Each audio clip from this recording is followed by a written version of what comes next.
Sebanyak 29 perusahaan BUMN, 3 BUMD, dan 2 swasta mendapatkan penghargaan di ajang penganugerahan bergengsi Digital Technology and Innovation Award 2021 karena telah mengimplementasikan transformasi digital di era industri 4.0 pada core bisnis dan pelayanannya masing-masing. Baik, terima kasih pertanyaannya. Terima kasih kepada para pemirsa dan publik Indonesia. COVID memang dahsyat sekali mengubah seluruh kehidupan kita termasuk cara berkorporasi dan bisnis.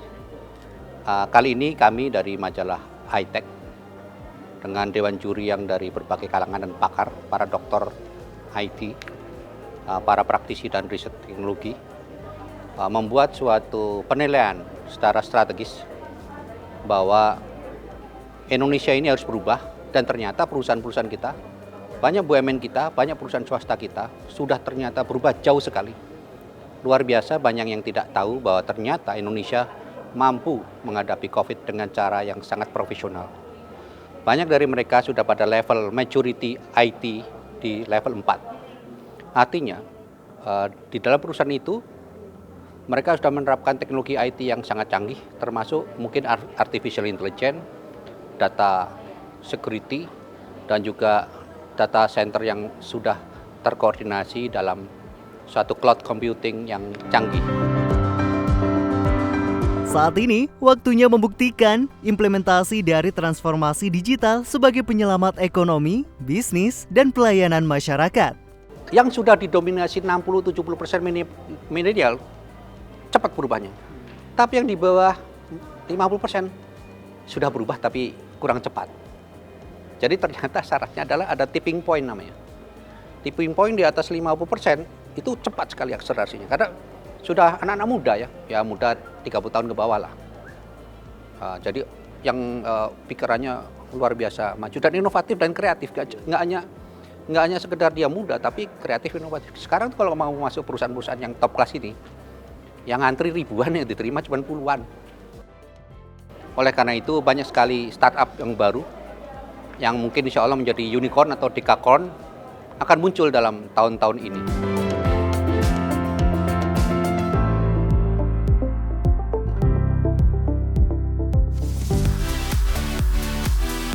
Era digital modern memperlihatkan keterampilan anak-anak muda yang cerdas dan berpotensi.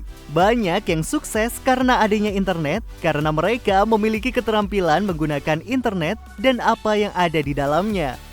Aku dari kecil tuh pedagang, cuman waktu aku memasarkan dagangan itu aku punya problem bagaimana aku nggak pakai modal tapi bisa berdagang. Nah disitulah aku melihat namanya social media. Oh berarti social media itu adalah teknik perdagangan di masa depan.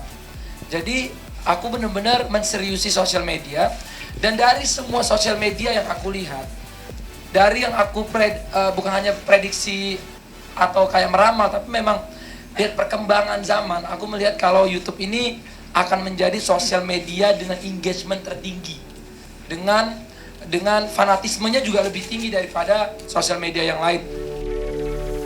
Atta dulu sempat jatuh bangun membangun bisnis dan citra diri di YouTube. Kini dia mampu membantu sesama dengan membuka lapangan kerja. Setiap bulan itu aku buka lowongan kerja banyak ya. Jadi mas-mas sini nanti kalau ada kemampuan khusus yang keren-keren milenial boleh ngelamar ya. Karena tiap bulan saya ngebuka.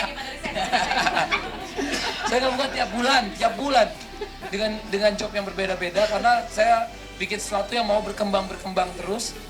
Dan gak bisa dibilang YouTube itu dibilang kecil enggak, dibilang gede banget juga enggak.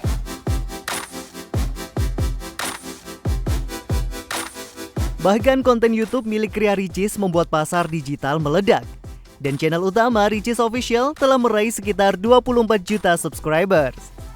Awalnya aku cover, terus aku ada challenge segala macam. Kemudian kemarin lagi banyak-banyaknya mainan, aku coba buat mainan karena emang suka anak-anak, udah suka mainan.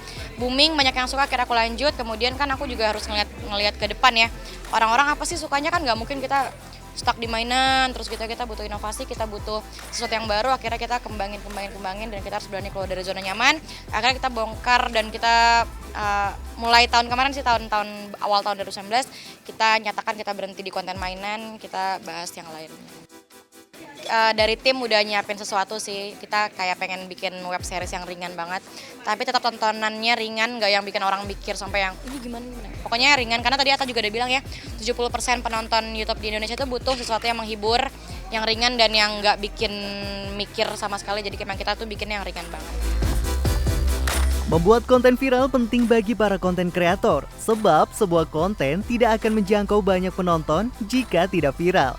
Sebenarnya selalu berubah-berubah intinya kan. Jadi kayak setiap kadang-kadang tiap tahun ada zaman-zaman misalnya pas lagi Ramadan apa sih yang lagi ngetren, akhir tahun apa yang lagi ngetren. Sekarang lagi presidential debates yang selalu yang trending yang muncul dari berita-berita gitu ya. Jadi sebenarnya kalau dari kita memang kita lihat trending itu selalu berubah dan nggak ada kayak apa sih yang selalu trending itu apa, nggak ada gitu. Mungkin bisa di-search juga di YouTube Health, namanya 10 Fundamentals gitu. Jadi apa sih creative strategy yang paling penting untuk di YouTube. Tak kalah penting, buatlah judul konten Anda semenarik mungkin. Semua orang punya kesempatan yang sama untuk berkreasi.